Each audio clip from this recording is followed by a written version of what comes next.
कुठे काही एक आहे एक नाही. काही संत आहे शांत नाही.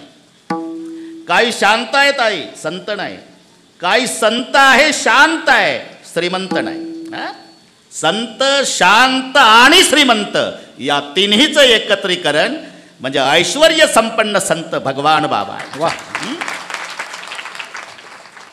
सहाय याच्यावर कीर्तन होईल. ऐका. येश श्री औदार्य ज्ञान वैराग्य ऐश्वर्य सहाई गुणवर्य वसती जेत आणि म्हणून तो भगवंत विठ्ठल विठ्ठल.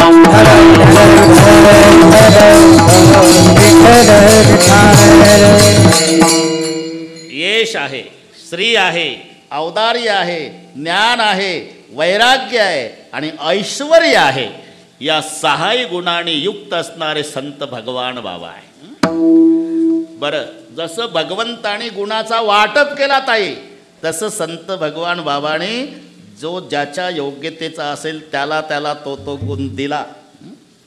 जसं आता याच्यावर पुन्हा एक कीर्तन होईल तरी बरोबर करू. बरोबर बरं का, काळजी करू नका, वेळेत होईल सगळे.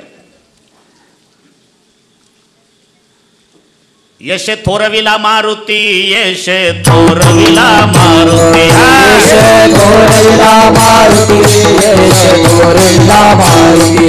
विभीषण केला लंकापती विभीषण केला लंकापती विभीषण केला लंकापती विभीषण केला लंकापती. औदार्य देऊनी करणा हाती औदार्य देऊनी करणा हाती औदार्य देऊनी करणा हाती औदार्य देऊनी करणा. कीर्ति दिगंति मेरवेले दिगंति मेरवेले कीर्ति दिगंति मेरवेले दिगंति मेरवेले. समग्र अवतार्य लक्षणी समग्र अवतार्य लक्षणी समग्र अवतार्य लक्षणी समग्र अवतार्य लक्षणी अवतार्य लक्षणी समग्र अवतार्य लक्षणी समग्र अवतार्य लक्षणी समग्र अवतार्य लक्षणी.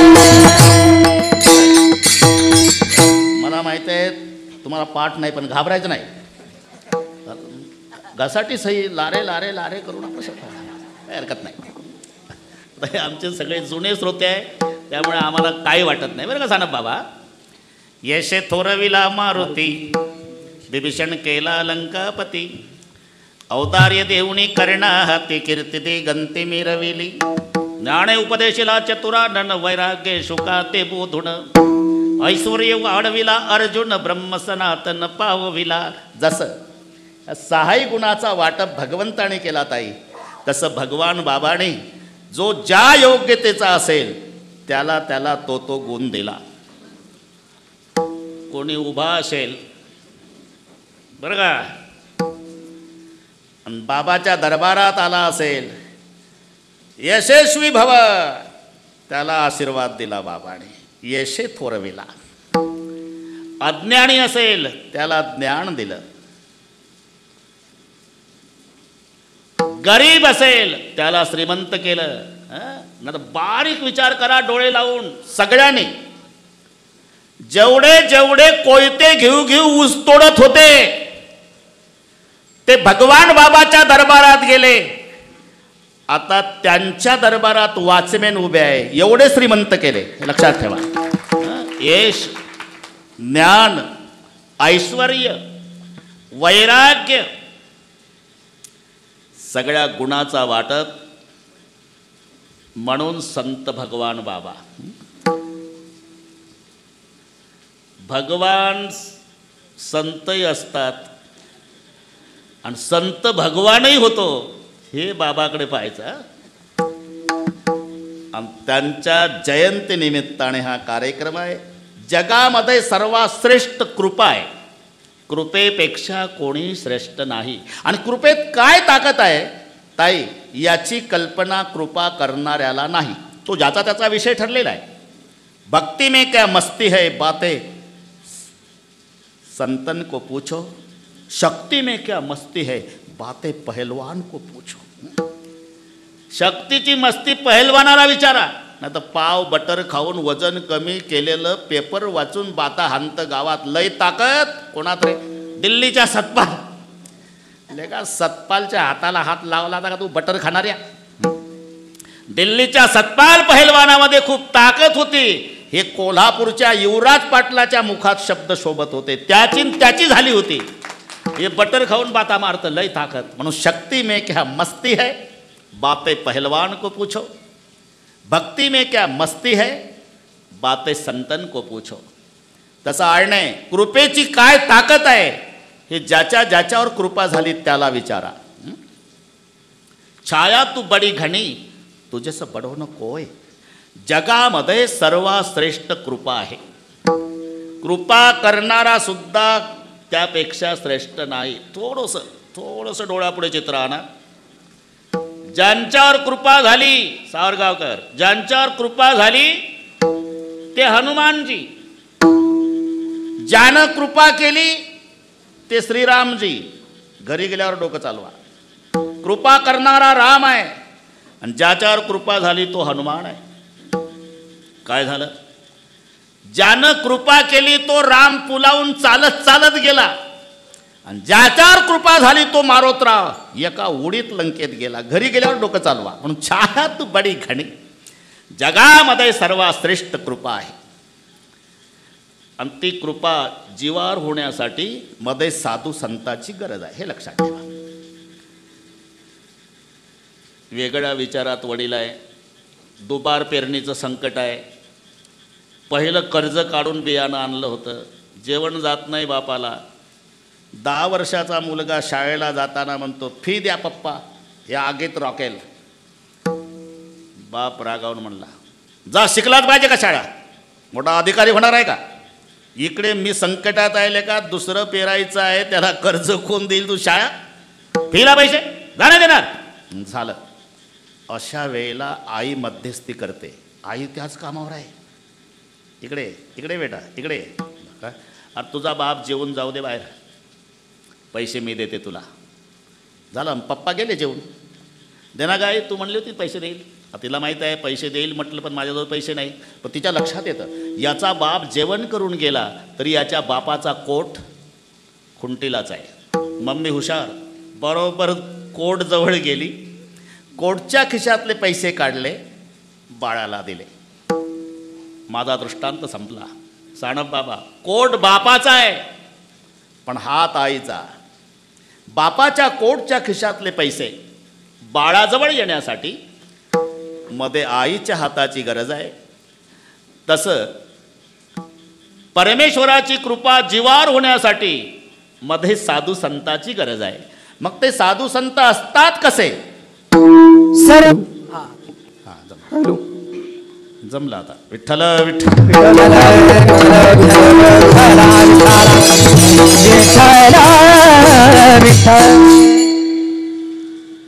परमेश्वराची इच्छा नसू द्या कृपा करण्याची, पण मध्यस्थी संतांनी करू द्या, देवाला कृपा करावीच लागते. सगळे गोपाळ बसवले, पेंद्या, वाकड्या, बोबड्या, सुदाम्या, श्रीदाम्या, मधुमंगल. शिदोऱ्या सोडा, शिदोऱ्या सोडा, शिदोऱ्या. सानप बाबा शिदोऱ्या सोडल्या पण देव झाले नाराज. काय आणलं रे? कडण, काला, ताक, चटणी, पिठलं, भाकरी. मग माझे आहे तैसे पाहे, माय तरी घराज आहे. गरज आहे म्हटल्यावर एक फाटक्या कपड्याचा गोपाळ रडतच उठला. अरे का रडतो? तुम्ही मोठ्याचे मुलं, तुमची शिदोरी, श्रीखंड, बासुंदी, लाडू, गुलाबजाम, आणि आम्हा गरीबाला म्हणता चांगला आणा. मग चांगले कोठून आणावे गोपाळ, चांगले कोठून आणावे गोपाळ, चांगले कोठून आणावे गोपाळ, कोठून आणावे गोपाळ. आमचा बळा संसार, आमचा दुबळा संसार, आमचा दुबळा संसार.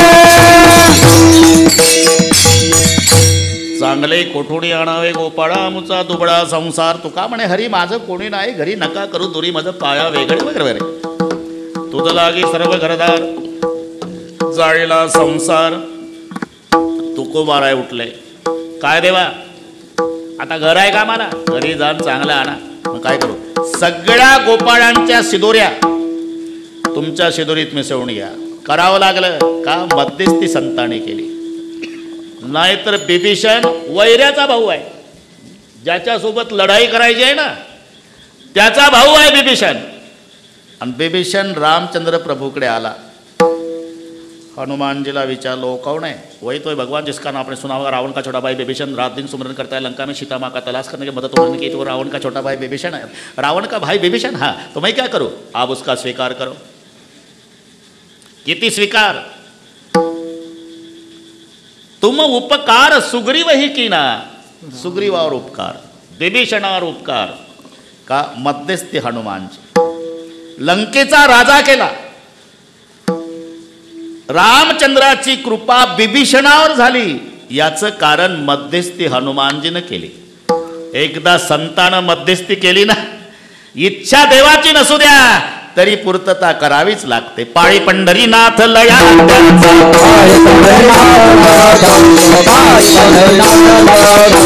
तरी तिच्या हाती सतत पावते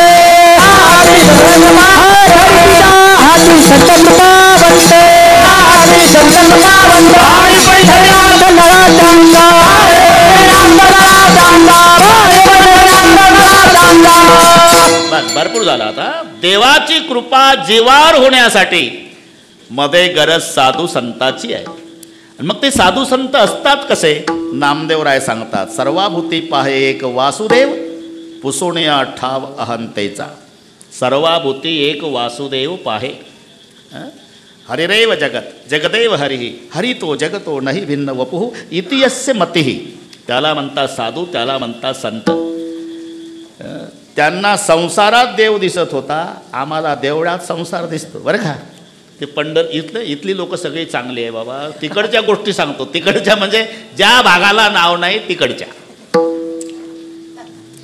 पंढरपूरला तिथं गेल्यानंतर बारीला लागला 22 तासांनी त्याचा नंबर पांडुरंगाच्या जवळ आला तिथं त्याला त्याच्या गावचा महादेव दिसला महादेव काय अरे तू कधी आला रे म्हणला मी दुपारून निघलो घरून दुपारून आणि मी काल लागलो गोपाळपूरला आले का तू माझ्या पुढं कसा मुख्यमंत्र्याचे पी आहे का नाही हां ते माझा मुलगा एकाच वर्गात शिकले मग घुसलो वशिल्यानं तू दुपारपर्यंत गावालाच होता हो शेताकडे गेलता का गेलतो ना माझ्या रानाकडे लक्ष दिलं का दिलं ना लागण चालली ना ऊसाची कुठं 10 फुटावर विठोबा तिथं लागण ऊसाची बरं आम्हाला संसारात तुम्ही पहा त्यांना आपल्याला देवळात संसार दिसतो संताला संसारात देव दिसला कांदा मुळा भाजी कांदा मुळा भाजी आवडी मिठाई माझी आवडी मिठाई माझी आवडी मिठाई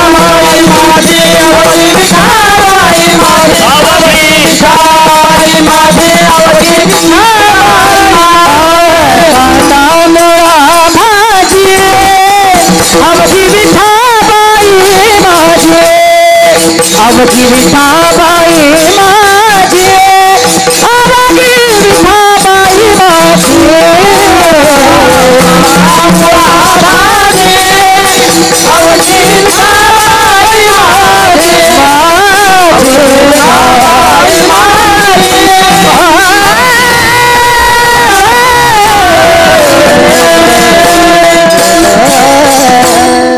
कांदा मुळा भाजी अवघे विठाबाई माझी लसूण मिरची कोशिंबिरी नवगा झाला माझा हरी एवढंच नाही मस्के पाटील एवढंच नाही मोठ हाकताना विहिरीकडे पाहताना बैलाकडे पाहताना, झाडावरील पक्षी पाहताना फक्त विठ्ठल दिसायचा सावता बाबाला. बैल विठ्ठल, विहीर विठ्ठल, मोठ विठ्ठल गे, या झाडावरी राघू मैना त्याही विठ्ठल गे. याला म्हणता सर्वाभूती पाहे एक वासुदेव, सर्वभूती पाहे एक वासुदेव, सर्वभूती पाहे एक वासुदेव, सर्वभूती पाहे एक वासुदेव. सूर्या ठाव अंतरिक्षा, सूर्या ठाव अंतरिक्षा, सूर्या ठाव अंतरिक्षा. त्यांना गाढवात देव दिसला, त्यांना कुत्र्यात देव दिसला. ते नामदेवराय स्वयंपाक करत बसले होते चंद्रभागेच्या वाडा. स्वयंपाक झाला लगेच होतो कीर्तनात, काही काळजी करू नका. आणि देव परीक्षा घ्यायला कुत्र होऊन आला. मामा स्वयंपाक करीत पैसाला, केशव स्वान रूपी आला. कारण बोलण्याला पुरावा द्यावा लागतो ना रे, काही ठोकून चालते का. ते आमचे प्रकाश महाराज साठे म्हणतात, बुवा कीर्तनकाराने बोलण्याला पुरावा द्यावा. जो कीर्तनकार पुरावा देत नसेल त्याला पुरावा. हे आपलं चाललंय. काय म्हणतील तुम्ही सांगता बाबा, पण याला पुरावा काय. संतांनी लिहिलेलं वाचून दाखवतो. नामा स्वयंपाक करीत बैसला, केशव स्वान रूपी आला, रोट्या घेऊन पळाला, सर्वाभूती विठ्ठल. नामदेवरायानं ओळखलं आणि वाटी घेतली तुपाची. बरं का सांग, तुपाची वाटी. आणि तुपाची वाटी घेऊन कुत्र्याच्या मागे पळतात नामदेवराय. आता इमानदारीनं सांगा बसलेले, आपल्या चपात्या कुत्र्यानं पळवल्यावर. पण नामदेवरायाने ओळखलं, माझी परीक्षा घ्यायला देवाला.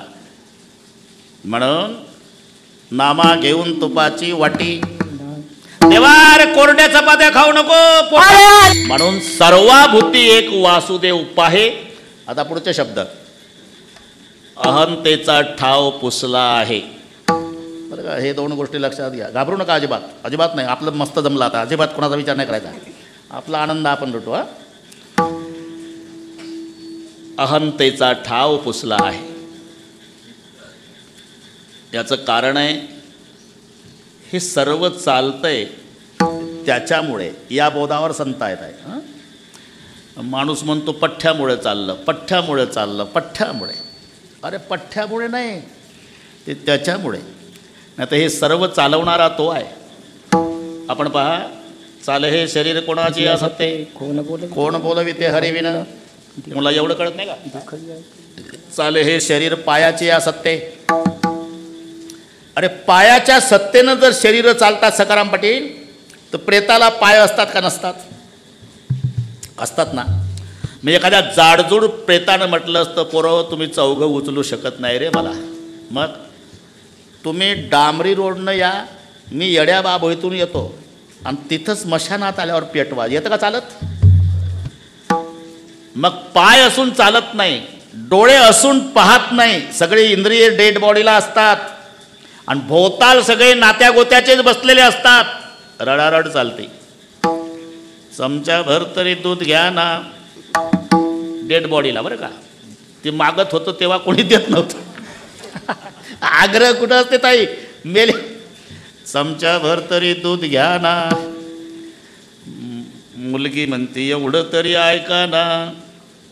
मुलगा म्हणतो एक शब्द तरी बोला ना. म्हातारी तर पार डेड बॉडी कवटाळून एकदा तरी बघा ना. ते म्हणतं काय नाटक लावला म्हातारे, मी बघत होतो आणि तूच बघत नव्हती, गोठ्यात नेऊन टाकला मला.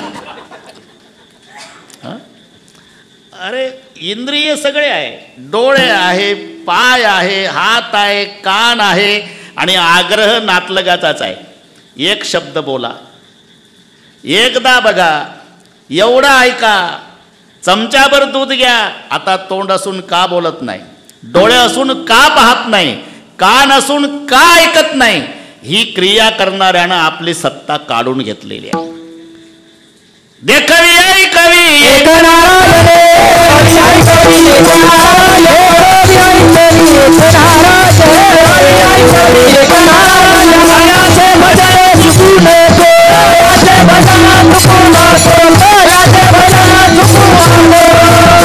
तिथपर्यंत आलो आपण.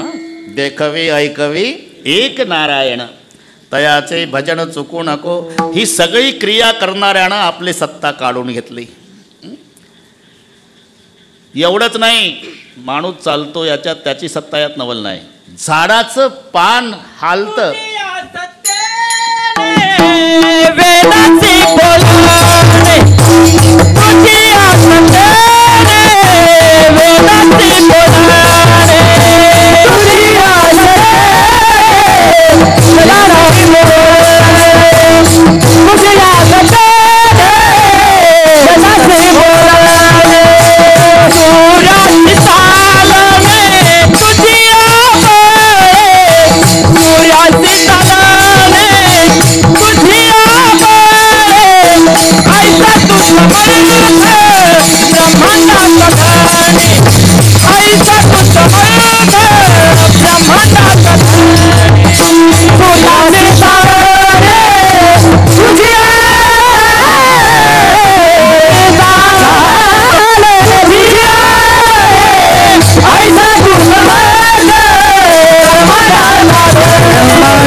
मस्त. तुझ्या सत्तेने वेदासी बोलणे, सूर्यासी चालणे, तुझ्या बळे. हेच नाही, झाडाचं पान हालतंय ना. आता हे पहा, अशोक वृक्षाचं पान हालतं, याला कारण त्याची सत्ता आहे. वृक्षाची पाने हाले ज्याची सत्ता, झाडाचं पान त्याच्या सत्तेशिवाय हालत नाही. या बोधावर साधू संत असल्यामुळे राहिली अहंता. इथपर्यंत आलो आपण. आता पहिलं चरण पुरं करू. अजून 4-5 चरण राहिले ना, वेळ संपवायचा आहे. सर्वाभूती पाहे एक वासुदेव.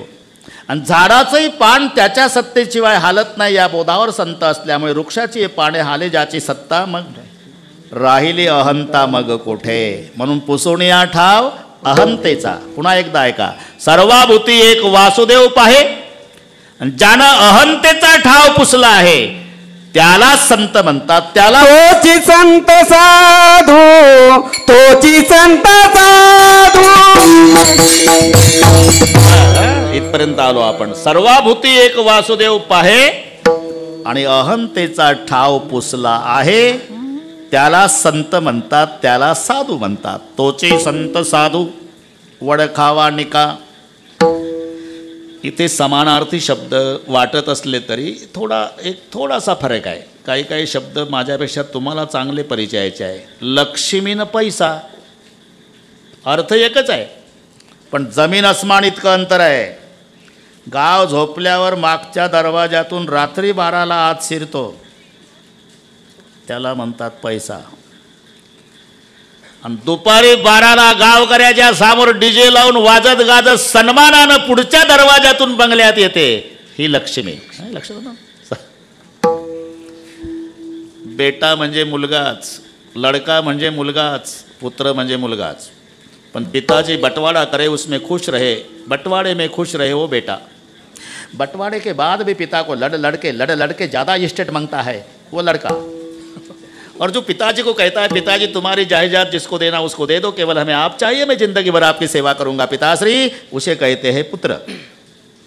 तसं साधू संत समानार्थी आहे पण थोडं बारीक बारीक व्याख्येमध्ये थोडा बदल आहे.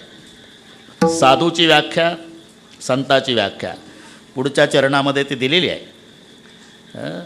साधू कोणाला म्हणतात, संत कोणाला म्हणतात. संत वाङ्मयात 2 व्याख्या. साधू म्हणावे तयासी, दया क्षमा ज्याची दासी. दया क्षमा ज्याची दासी साधू म्हणावे तयासी. आणि संत तेची संत, तेची संत, तेची संत, तेची संत, तेची संत, तेची संत, तेची संत, तेची संत. जाता हे विसरले, जाता हे विसरले, जाता हे विसरले, जाता हे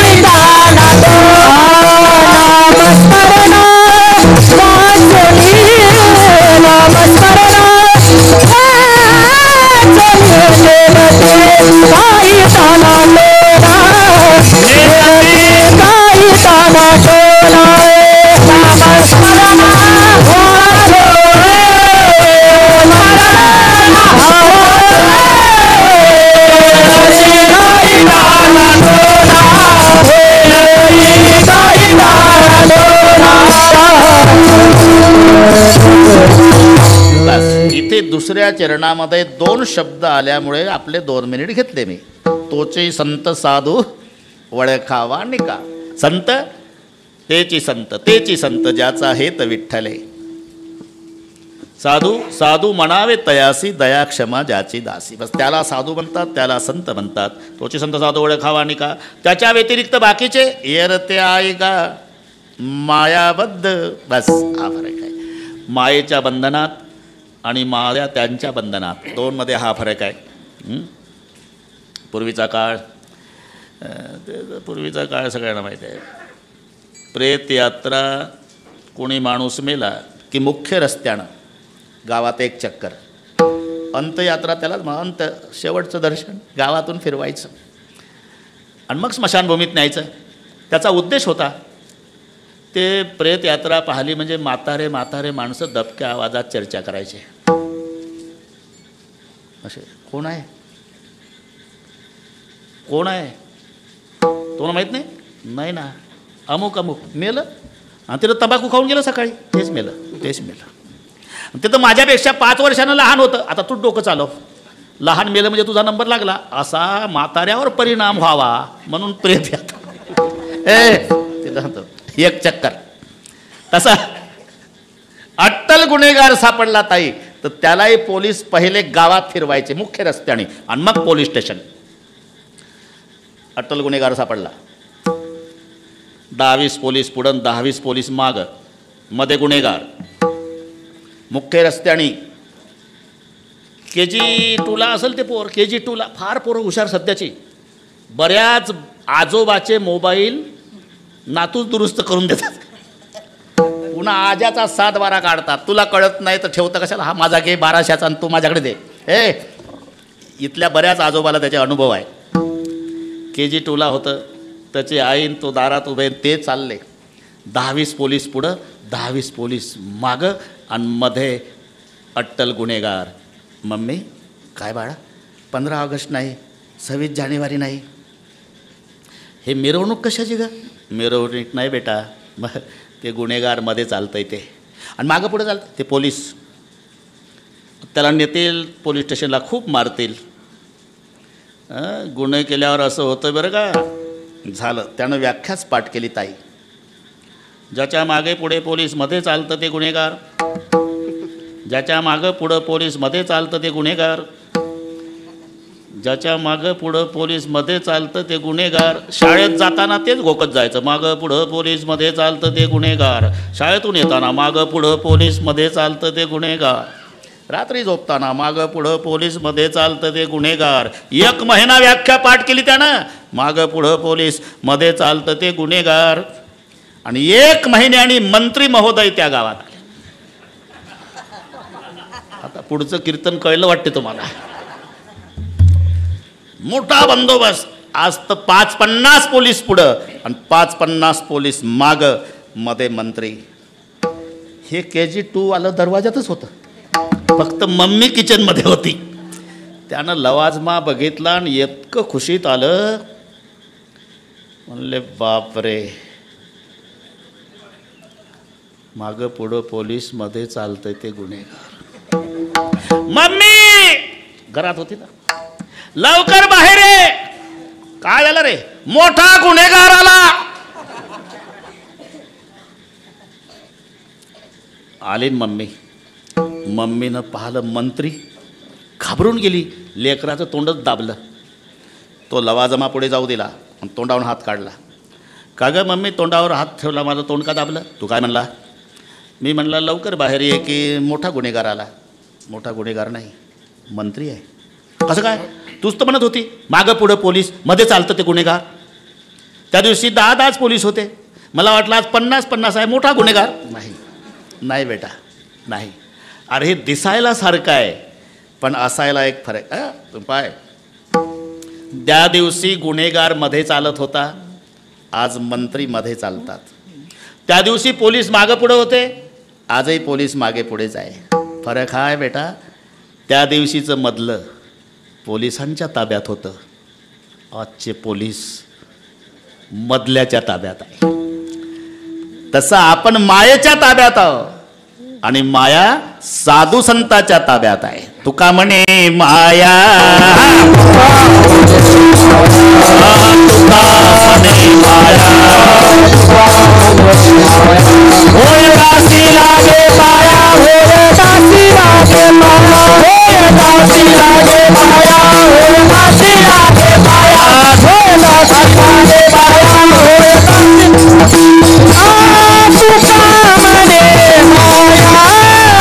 होय दासी लागे माया, होय दासी लागे माया,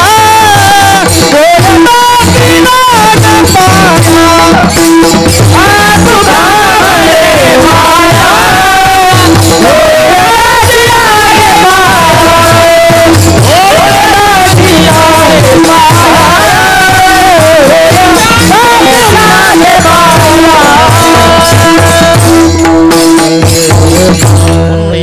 ते आहे का मायाबद्ध. तुम्ही आम्ही सगळे मायेच्या ताब्यात आहो आणि माया साधू संताच्या ताब्यात आहे. तुका म्हणे माया, होय दासी लागे पाया. दासी लागे पाया कशाला? त्यांचं नाव जरी घेतलं, ज्ञानदेव म्हणता माया,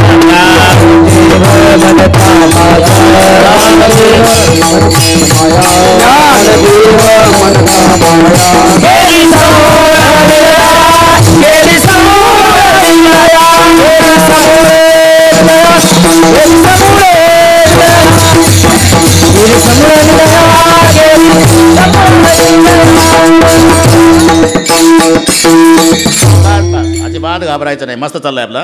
फक्त मला पुरावा द्यायची सवय आहे ना. पुरावा, ज्ञानदेव म्हणता माया गेली समूळ विलया, म्हणून तोची संत साधू वळ खावा निका, त्याच्या व्यतिरिक्त येर ते ऐका मायाबद्ध. इथपर्यंत आलो आपण. एवढंच नाही, सर्वसामान्य ज्याच्यासाठी प्राणाची आहुती देतात, दोन भाऊ सक्के, एकमेकावर जीवापाड प्रेम. अगदी थोडक्यात सांगतो. नांगर घेऊन आला मोठा भाऊ, सकाळी नांगरट चालू आहे. नांगरट करता करता नांगराच्या फाळ अडला म्हणून पाल खोदून 25 लिटर पाणी बसेल एवढा सोन्याच्या मोहरानं भरलेला तांब्याचा हांडा. आता नांगर हाणतंय का ते? 25 लिटर पाणी बसेल एवढा हांडा सोन्याच्या मोहरानं. बैल तर दिली मला थाकलून. आनंदाला पारावार नाही. 9:30ला धाकटा भाऊ न्याहारी घेऊन आला. हे नीट आहे का बरं का? न्याहारी, दादा न्याहारी आणली रे. याच्या मनात आलं, हे पा धन काय करतात आहे. याच्या मनात आलं, मी एकटा असतो मायबापाला तर हांडा एकट्याला भेटला असता. म्हणलं आताही काय बिघडलं, इकडे रे. राहू दे, मोबाईल राहू दे थोडा. घरून आला असेल. आम्हाला कुत्र विचारत नाही. भाऊ तुम्ही भाग्यवान लोक आहे, भाग्यवान आहे. विठ्ठल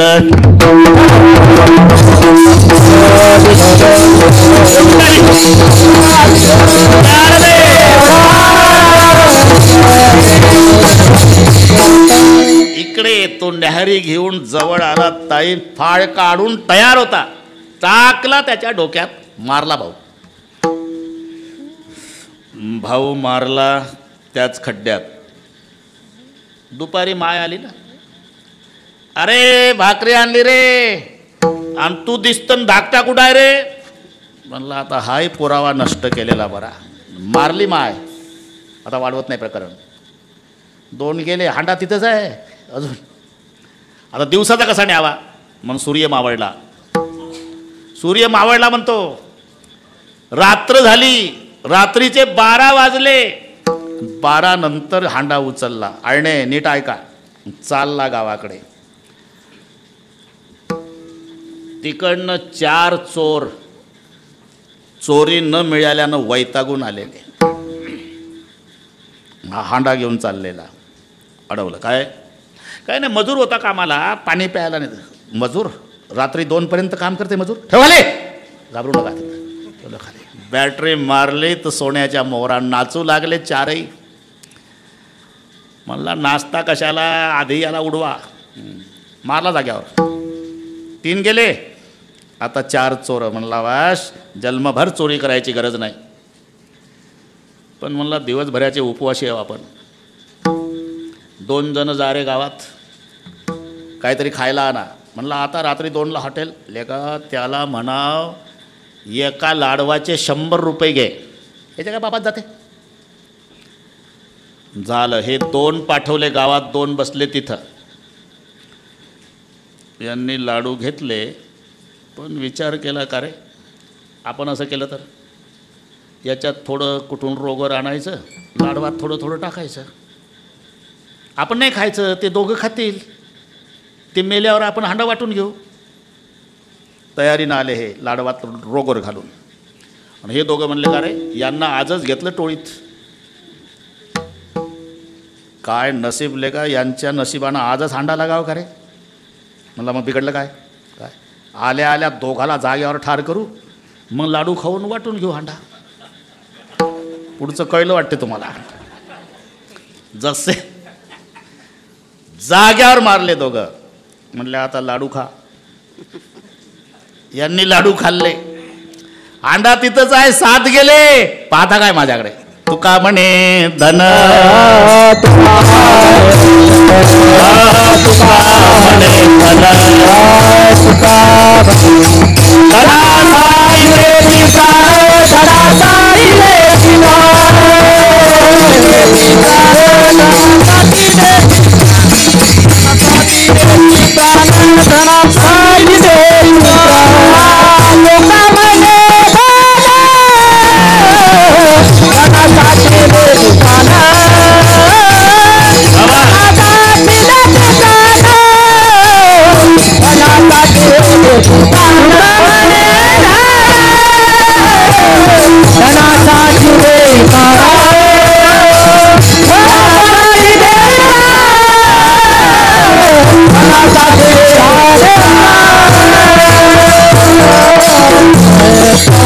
सर्वसामान्य माणसं नामदेव महाराज म्हणतात ज्या धनासाठी प्राणाची आहुती देतात त्या धनाकडे पाहण्याचा साधू संतांचा दृष्टिकोन देखील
सामान्य माणसं ज्या धनासाठी प्राणाची आहुती देतात त्या धनाकडे पाहण्याचा दृष्टिकोन साधू संतांचा देखील या धन मृत्तिके समान नवविध रत्न जैसे धोंडे देखील या धन मृत्तिके समान नवविध रत्न जैसे धोंडे. पंढरपुरामध्ये कुंभार समाजाचे एक संत होते. आपले तेरडोकीचे नाही, ते गोरोबा काका, ते कुंभार समाजातलेच. पण पंढरपूरचे स्थायिक संत एक राका नाव त्याचं. राका राका कुंभार, त्याच्या बायकोचं नाव बंका आणि एकच मुलगी होती ती वंका. आता काही लक्षात राहायला काही अडचण आहे का? नामदेवाने लिहिलेलं सांगतो. कुंभार तो राका, कांता त्याची बंका आणि कन्या नाम वंका. तिघे जण पंढरी क्षेत्रात राहती आनंदे, वाचेने गोविंद स्मरताते.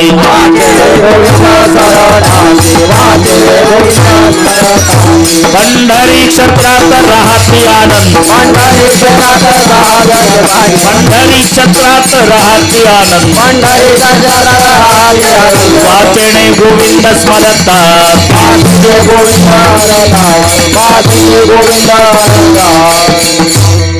घाबरायचं नाही बरं का.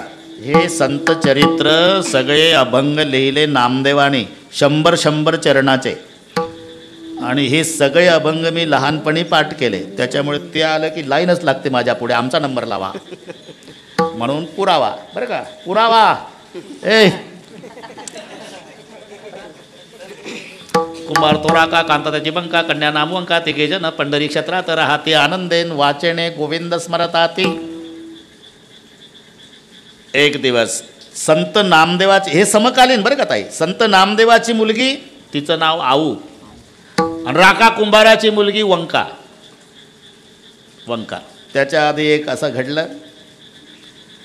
राका कुंभारानं आवा लावला. ते आवा माहिती आहे? आवा, हा गाडगी मडकी मोठं खाली मोठे ठेवायचे, मग ते बसत बरं का.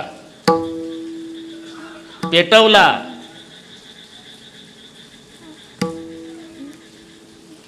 आवा पेटवल्यावर एक मांजर भक्ष्य घेऊन आली आणि ती आव्याच्या भोवताल वरडत होती. राका कुंभाराच्या लक्षात आलं, या मांजरीची पिलं डेऱ्यात आहे, डेरा तळाला आहे. आता आवा पेटला. राका कुंभार रडू लागला. ती मांजर आरडत वरडत भोवताली. राका कुंभार रडू लागला तेव्हा मुलगी विचारती, छोटीशी वंका, का रडता पप्पा? पप्पा नसल शब्द तेव्हा, आपण घ्या ना काय त्याला. बेटा करावया गेलो प्रपंचाचे हित आणि पापाचे पर्वत झाले माथा. जसंच तसं मी वाचून दाखवतो बरं का. म्हणजे अरे या मांजराची पिलं डेऱ्यात राहिली, डेरा तळ्याला आहे आणि आवा पेटला, त्या पिलाचा कोळसा होईल. करावया गेलो प्रपंचाचे हित आणि पापाचे पर्वत झाले माथा. ती 5-7 वर्षाची मुलगी. कसा काय कोळसा होईल बाबा? आपण रात्रंदिवस त्या विठ्ठलाचं भजन करतो आणि तुम्ही म्हणता त्यानं प्रल्हादाचं रक्षण केलं अग्नीपासून. मग ज्याचं भजन करतो तो विठोबा काय झोपा काढतो का? राका रडतच आला आणि लेकीला कवटाळलं, तुझ्या तोंडात साखर पडो बेटा. जर पिलं वाचली ना तर सगळे वाटून देईल पंढरपुरात, वैराग्य धारण करील. 3 जण जेवले नाही 3 दिवस. मुलगी, बाप, बायको विठ्ठलाचं भजन करीत आव्याच्या जवळ बसले. ताई 3 दिवसांनी अग्नी शांत झाला आणि मग आवा काढायला सुरुवात. लाल जरद झाले होते मडके. शेवटी मोठं एक मडकं खाली, त्याच्यावर दुसरं होतं ते लाल झालेलं. आणि ते जेव्हा काढलं आणि आत डोकावलं, राका हुंदके देऊ देऊ रडू लागला. मुलीनं विचारलं, बाबा मेली वाटतं पिलं? नाही बेटा, आनंदानं रडतो. का? नवसास पावली विठाबाई. इकडे बेटा. बायकोला बोलवलं मुलीला. 3 दिवस पेटला होता अग्निताई. खेळतात पिल्ली डेऱ्यात. पिल्ल उड्या मारून खेळत होती डेऱ्यात. ठरल्याप्रमाणे वाटून दिलं पंढरपुरात. आता जगायचं कसं? म्हणून राका बंका वंका सरपण आणायला जायचे. डोक्यावर सरपण आणायचं, त्याच्यामध्ये द्रव्य नाही डायनं पीठ घ्यायचं ताई आणि त्याच्यावर जगायचं. असं उदरनिर्वाह चालू असताना एक दिवस दोघी, नामदेवाची मुलगी तिचं नाव आऊ, राका कुंभाराची वंका, धुणं धुत होत्या चंद्रभागेत. हिचा शिंतोडा राका कुंभाराच्या पोरीच्या अंगावर गेला. आता धुणं धुता धुता येरू म्हणे बाई शिंतोडे येतील, दोघेच बाण ना नामदेव राहिले येतात, शिंतोडे येतील, वैराग्यवान संताची मुलगी आहे मी, तुझा शिंतोड्या सहन करणार नाही. माहिती आहे तुझ्या बापाचं वैराग्य, नाटकं करतो तुझा बाप. आणि तुझा बाप काय करतो? पायात घुंगरं बांधून जगानं साधू म्हणा म्हणून इठ्ठला पुढे नाचतो. हे दोघालाही माहित नाही बरं का, मी तिथेच होतो म्हणून सांगतो. दोघीचं भांडण सहन झालं नाही ताई त्या राका कुंभाराच्या मुलीला, हिलाही नाही सहन झालं. ही आली नामदेवाजवळ रडू लागली, बाबा त्या राका कुंभाराच्या पोरीनं तुमचा उद्धार केला, नाटकं करतो म्हणला तुझा बाप, घुंगर बांधतो पायातनं बांध नाचतो देवा पुढे, देवानं साधू म्हणावं जगानं म्हणून. शांत हो बेटा, मी देवालाच विचारतो. नामदेवराय आले, पांडुरंगाजवळ दर्शन घेतलं आणि विचारलं, देवा काय नामा? राका कुंभाराने घेतले वैराग्य, काहो केला त्याग संसाराचा. मला तर नाटकच वाटतो त्याचा. देव म्हणले, नामा असं कोणाला कमी लेखू नये बाबा, आपण परीक्षा घेऊ त्याची. चालेल, उद्याच परीक्षा घ्यायला तिघं, पांडुरंग, रुक्माई, नामदेव. परीक्षा देणारे तिघं, राका, बंका, वंका. बस डोळापुढे चित्र आणा. बरोबर चांगलं तुमच्या हातातलं ब्रेसलेट पाहिल्यावर माझ्या लक्षात आलं, ते तिथं तेवढंच लपवलं होतं देवानं. सरपणाखाली ठेवलं आणि तिघं जण बसले, देव, रुक्माई, नामदेव. सरपण गोळा करीत करीत ते लांबून चमकलं, सोन्याचं होतं, चांगलं होतं, 10 तोळ्याचं. राका बाजूनं गेला, बाजूनं. आणि चमकल्यावर बाजूनं जाईन का? आम्हाला सोनं कशाला पाहिजे? सिगरेटच्या पॉकेटचा कागद चमकू द्या तरी आम्ही जाऊन पाहणार काय नेमकं. त्यांचं वैराग्य. बाजूनं गेल्यावर देव, नामा पाहिलं का माझ्या राकाचं? आणि मग वंका आली, बंका आली, बायको. ती बाजूनं गेली, पण पुन्हा वापस आली. नामदेवराय म्हणले, आता बघा ना वैराग्य. कशासाठी आली? 2 वंजळी माती घेतली ताई आणि आईनं त्या कड्यावर टाकली. देव म्हणले, बघितलं आता? हे पुढे गेले मायबाप. मग मुलगी आली 10 वर्षाची, वंका. आणि तिथं आल्यावर विंचू चावल्यावर लेकरू रडतं तशी रडायला लागली. मायबाप, काय झालं बेटा? पश्चाताप झाला बाबा. कशाचा? तुमच्या पोटी जन्म घेतल्याचा. म्हणजे या मातीवर पुन्हा माती टाकायची गरज काय होती? मायबापाचा उद्देश काय होता? हे अज्ञानी लेकरू आहे, यानं जर सोनं उचललं तर मग आमच्या वैराग्याला कलंक लागेल, हा उद्देश. आणि जेव्हा कवटाळून घेतलं, मायबाप रडायला लागले. पंका, तू आमच्या पुढे गेलीस बेटा. का? आम्ही आतापर्यंत सोन्यातनं मातीत फरक समजत आलो, पण तू सोन्यालाही माती समजली. देखलिया धन मृत्तिके समान, देखलिया धन मृत्तिके समान, देखलिया धन मृत्तिके समान, देखलिया धन मृत्तिके समान. नवविध रत्ना जैसे डोळे, नवविध रत्ना जैसा डोळे, इथपर्यंत आलो आपण. आता थोडं राहिलं. देखलिया धन मृत्तिके समान, नवविध रत्न जैसे धोंडे. ते रात्रभर जागे होते रामचंद्र प्रभू, कोणाला काय बक्षीस द्यावं. आणि मग बक्षीसं सुरू केली. मारुती रायाला काही दिलं नाही बरं का ताई. सीतामाई म्हणल्या, काही कळतच नाही तुम्हाला, ही पूर्वीपासूनची पद्धत आहे. तुम्ही इकडे जगाला शहाणपण सांगा, पण घरी तुमचा 7-12 असाच असतो, तुम्हाला काही कळत नाही. तुम्हाला हे देवाचं सांगतो, काय कळतं का नाही तुम्हाला? का जे कॅमेऱ्याच्या वेळेला तोंड घेऊ पुढे आले त्यांना बक्षीस, आणि खरा मारुती उपकारी, ज्यानं सीता शोध केली, राम सीता भेटविली, द्रोणागिरी आणिला, लक्ष्मण वाचविला, त्या माझ्या मारुतीला काही दिलं नाही. देवाचे डोळे भरून आले. सीते, तुला काय वाटतं, हा राम मारुतीला विसरला असेल? हे बघ, उपकाराच्या यादीत माझ्या हनुमंताचं पहिलं नाव आहे. पण मी रात्रभर विचार केला, काय देऊ माझ्या मारुतीला? शेवटी तर ठरवलं सीते, 5 प्राण देऊन टाकावे. पण लक्षात आलं, 5 प्राण दिल्यावर काय होईल? 5 उपकार फिटल. उरलेल्या उपकारात या रामाला जन्मभर कर्ज बाजारी राहावं लागेल. एकही कशोपकाराय प्राणान दास्यामि ते कपे शेषस्य उपकाराय भवा मरुणी नवयम. मग मी काहीच देऊ शकत नाही. नका देऊ, मी देते माझ्या बापानं दिलेला नवरत्नाचा हार. ही तेव्हापासूनची पद्धत आहे. सासऱ्याचं 10 तोळ्याचं असू द्या आणि पप्पाचं 1 तोळ्याचं, तरी सासऱ्याचं लपवते आणि पप्पाचं दाखवते गावात. साडीच्या वर. आता दगदगीच्या काळात कोणाला वेळ चौकशीला? एखादी मावशी म्हणते, नवीन दिसतंय, चमकतं. थांबलीच, तेवढ्या साडीच फिरत होती बीडमध्ये. हा नवीन. काल गेलती ना माहेरी, माझ्या पप्पानं केलं. 10 तोळ्याचं सासऱ्याचं लपवलं, 1 तोळ्याचं दाखवते बीडमध्ये. पप्पानी केलं. बीडच्या लोकांना काय माहिती आहे, परवा इथूनच नेलं. हे तुमचं चांगलं आहे, आपलं सीतेचं चालू आहे. मी देते माझ्या बापाने दिलेला नवरत्नाचा हार. 1 रत्न पृथ्वीचं मोल आहे बरं का. हनुमानजीला दिला. हनुमानजी बाजूला गेले. 1 मणी दाताखाली रगडायचे आणि थुंकून टाकायचे. एक सीतामाय, काय तुमच्या बापाचा अपमान, तो मारुती बघा काय करतो. हनुमंता, काय? अरे रत्न पृथ्वीचं मोल आहे.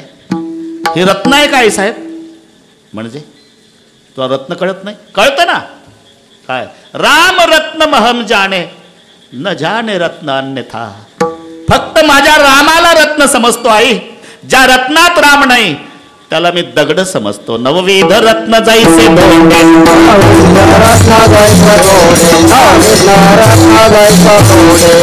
बस. आता 10 मिनिट आहे, बरोबर करू आपण. आणि आमचं कालपासून आट्यापाट्याचा खेळ चालू आहे प्रवासाचा बरं का. कालचं कीर्तन शेलूला परभणीजवळ, सकाळचं जुन्नर तालुक्यात, आता बीडला, उद्या पुन्हा नारायणगाव, ते जुन्नर तालुक्यात सकाळी, आणि मग रात्री सांगलीला आहे. तुम्ही विश्रांती घ्या, आमचं सांगतो. तरी कुठला मिनिट चुकवायचा नाही. तेच म्हणतो, हे वैतागून जातात पण काही हरकत नाही. मी बरोबर 5:30ला आलो. म्हटलं थकून गेलो. सकाराम पाटलाला म्हटलं तासभर तरी झोपू द्या, मग मस्त कीर्तन करील मी. बरं का ताई? बरोबर.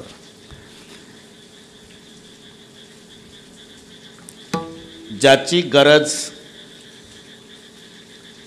परमार्थामध्ये, ज्याची आवश्यकता नाही, हे 2 गोष्टी लक्षात ठेवा. साधू संतांना सांगतो मी, कुत्र्यासारखं इमानदार नाही ताई, मांजरासारखं लबाड नाही. पण आपला काय स्वभाव आहे? इमानदार कुत्र्याला गेटजवळ, लबाड मांजराला ताटाजवळ. बरं, हे तर मान्य आहे तुम्हाला. कुत्र इतकं इमानदार आहे, 100 एकर ऊस आहे त्या मालकाचा. मालकासोबत कुत्रं गेलं रानात. सायंकाळची वेळ, फिरता फिरता सापावरच पाय पडला मालकाचा. दंश केला सापाने दंश केला, मालक मेला. कुत्रं डेड बॉडीजवळ बसून आहे. का नाही आले पाटील म्हणून कंदील वगैरे घेऊन, काठ्या घेऊन, गडी माणसं, हिरवे डोळे आले, डेड बॉडी घरी आणली. कुत्रं मागं मागं आलं. भाकरी टाकली कुत्र्याला, तोंड लावलं नाही आळणे. रात्रभर युवत होतं कुत्रं. मालक मेला. मोठा माणूस दुसऱ्या दिवशी प्रेत यात्रा निघाली. कुत्रं प्रेत यात्रेत आहे. चितेवर प्रेत ठेवलं सकाराम पाटील. कुत्रं लांब बसलं. चिता पेटली. मोठा जाळ झाला. समाज उठल्यावर कुत्रं पळत आलं आणि उडी टाकली मालकाच्या डेड बॉडी जवळ, आणि जळून खाक झालं. का मालक गेला, कशा करता जगू, माझा अन्नदाता गेला. एवढं इमानदार कुत्रं आहे. त्या इमानदार कुत्र्याला आम्ही गेट जवळ, लबाड मांजर आहे, एकानं बोक्या पाळला. तिकडची गोष्ट आहे. हा एकटाच बोक्या होता, त्याला काही बोक्यानं बोक्या पाळला. दोघंच डायनिंग टेबलवर दोघं जेवायचे. तिकडून बोक्यानं, इकडून ह्या. असे बरेच दिवस बोक्यावर प्रेम यानं. एक दिवस ते प्लास्टिकच्या काळ्या पिशवीमध्ये, ही मराठी कळते तुम्हाला, ते ठेवलं. फ्रेश व्हायला गेला, आता तयार करायचं म्हणून तोपर्यंत याला बाथरूममध्ये जाऊ दिलं आणि बोक्यानं फक्त पिशवी ठेवली. याचा गेला मूड. लावल्या कड्या दाराच्या खिडक्याच्या, काठी घेतली. 10 वर्षे बोक्यावर जीव लावलेला मालक इकडून काठी मारली बोक्या त्या खिडकीवर, तिकडून मारली काठी बोक्या ह्या खिडकीवर. 4-5 काठ्या चुकवल्या. बोक्याच्या लक्षात आलं मारतंय मला आता हे. दबा धरला, मारली उडी. नरड काढ काढ काढ काढ नरड फोडला, मारला मालक जाग्यावर. एवढा लबाड बोक्या त्याला आम्ही ताटाजवळ ठेवतो आणि एवढं इमानदार कुत्र त्याला गेटजवळ बांधतो. संतांचं ज्याची गरज परमार्थात आहे ते घरात ठेवले आणि जे विरोधक आहे ते बाहेर काढले. काम क्रोध घातले बाहेर, विरोधक आहे परमार्थाचे ते हाकलले घराच्या बाहेर. काम क्रोध दोघे घातले बाहेरी. कामयेश क्रोधयेश रजगुण समुद्भवा महाशेनो महापापमा विद्यनम वैरिणम. मोठ्या मोठ्या ज्या परमार्थाचं वाटोळ केलं यांनी. कामाची कोत वाहल येणे नागविले बहुतासी, हरिहराची अब्रू घेतो भय नाही त्यासी. जमदाग्नी दुर्वास नाडिले महान महान ऋषी, आणि क्रोधाची फौजदार तोही मिळाला त्याशी. म्हणजे दोघं घातले बाहेर. काम क्रोधे दोघे घातले बाहेरी. आणि ज्याची गरज परमार्थात आहे त्या दोघी घरात. शांती क्षमा घरी राबवित. इथपर्यंत ठीक आहे. आता काय 4च मिनिट आहे, काय ठीक आहे. आता ठीक. आपण एवढे बलवान काम आणि क्रोध हे बाहेर. हो हे पहा, 2-3 मिनटात सांगतो आता बरं का ताई. एका श्रीमंताचं शहरामध्ये घर होतं 6 खोल्याचं. त्यानं भाडेकरू ठेवले. 6 भाडेकरू राहू लागले तिथं बरेच दिवस. मग याची मुलं शाळेत शिकण्याजोगी झाली. त्यानं विचार केला की दुसऱ्याची खोली भाड्यानं केल्यापेक्षा एक भाडेकरू कमी करू, तिथं आपले पोरं शाळा शिकायला बरं का अमर. म्हणून मालक आला. हे पहा, सगळे निघा म्हणत नाही. माझी मुलं शिकण्याजोगी झाली, आता माझाच बंगला आहे. दुसऱ्याची खोली केल्यापेक्षा कोणीतरी एक भाडेकरू खोली खाली करा. भाडेकरू म्हणला काय खोली खाली करा? 2024ला बोलताय मालक तुम्ही. म्हणजे माहित नाही का तुम्हाला? कसेल त्याची जमीन, राहील त्याचं घर, तुला वाटेल ते कर. आता घाबरला आणि मग भांडण सुरू झालं. सानप बाबा 3 वर्ष वैतागून गेला. स्टँडवर उदास होऊन बसला. एक आळंदीचा बुवा बघितला. बुवा दिसताय? हो. मला लेकरं बाळ नाही, तुमच्यासारख्या बुवाच्या नावे आपलं घर करावं म्हणतो शहरातलं. चालेल. परस्पर बुवा नेला तिकडेच, याच्या नावे घर करून दिलं, पत्ता दिला, जा बुवा. आणि बुवा आला तेव्हा ते अंगणात उभा राहिल्यावर 6 भाडेकरू बाहेर आले. काय पाहिजे? हे घर अमुकाचं ना? हो, माझ्या नावे केलं. असं? पहिला मालक श्रीमंत होता बुवा, 3 वर्षात पिटायला. तुझ्याजवळ गोपीचंदन हरिपाठ आहे, जरा विचार कर. आता बुवा आदरला. बुवा म्हणला आम्हाला काय करायचं बुवा घराचं, पण हे तुमचं अंगण पाहिल्यावर समाधान वाटलं. काय करता? काही नाही, सप्ताह करू म्हणतो. 6 भाडेकरू म्हणले का रे कोण्या गावचा बुवा आपल्या अंगणात सप्ताह करतो? अख्ख्या बीडमध्ये चर्चा होईल की 6 भाडेकरूनं मोठा अखंड नाम सप्ताह केला, आपलं नाव आपोआप वाढल. दिलं बुवा अंगण, दिलं बुवा. पण ते तुम्ही जर मध्ये सप्ताह बंद पाडला तर? मग काय पाहिजे? काय नाही, 6 भाडेकरू सह्या करा. 6 म्हणले का रे काय करते 6च्या पुढे एकटं? 6 भाडेकरूंनी सह्या केल्या. बुवानी सप्ताह शब्दच गाळला. अखंड हरिनामासाठी. सप्ताह शब्दच नाही त्याच्यात. आम्ही अंगण देत आहो. खाली सह्या 6 भाडेकरूच्या. लावला बोर्ड अखंड हरिनाम. 6 करणे आणले. 6 भाडेकरूच्या दाराकडे तोंड. बरं का, आवाज फुल. सकाळी काकडा ज्ञानेश्वरी पारायण, दुपारी गाथा भजन, महिला मंडळाचं भजन, पावल्या खेळून नाचून हरिपाठ, रात्री कीर्तन, रात्रभर जागर. 2 दिवसात वैतागले भाडेवाले. म्हणले का रे कोण्या गावचा बुवा ले का? काय बुवा काय कधी संपणार आहे डोकेदुखी? संपणार. चांगले सुशिक्षित दिसतात तुम्ही, व्याकरण शिकला का नाही? काय अखंड हरिनाम. खंडना नाही, त्याला म्हणतात अखंड. काय झालं? हे धोतरवालं व्याकरण शिकवते आपल्याला, अखंड म्हणते. चुकलं तुझं. काय हा वारकरी संप्रदाय सप्ताह आहे, जरा प्रेमानं विचारायला पाहिजे होतं, काला कधी आहे? आणि तूच जा आता. हां मी जातो म्हणला. त्यानं 2 तुळशीच्या माळा घातल्या सदऱ्याच्या वर, बुवानं खरं बोलावं म्हणून. मी 6 भाडेकरू पैकी 1 भाडेकरू, माळकरी आहे, दिसताय. नाही आम्हाला त्या दिवशी रजा काढता येईल.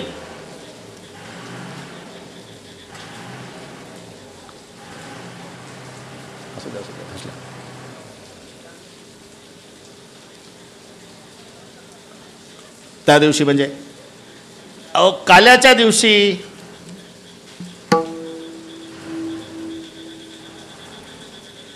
तेव्हा कृपा करून सांगा ना, काय काला कधी आहे? बुवा म्हणला काला मी मेल्यावरच होण्याची शक्यता आहे.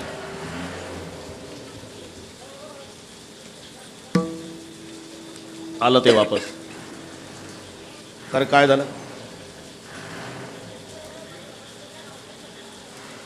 गाडी फसली.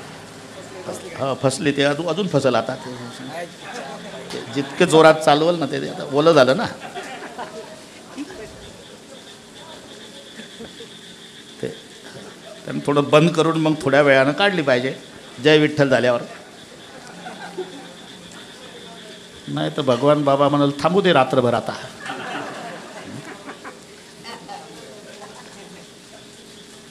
थांबली आता थोडा वेळ. अरे काय झालं? वाटोळं झालं. का? तो बुवा म्हणतो मी मेल्याशिवाय काला होत नाही. मग बुवा 25 वर्षाचा आहे. मग आपण सगळे भाडू करून मेल्याशिवाय बुवा मरत नाही. अरे मग एकाला 50-50 हजार रुपये पगार आहे. या टाळकुट्यांच्या नादात जीवन जगल्यापेक्षा द्या खोल्या सोडून. बरं का ताई, गेले न खोल्या सोडून भाडे करू. तसे प्रत्येकाच्या घरात 6 भाडे करू घुसले. काम, क्रोध, मद, मोह, लोभ आणि मत्सर.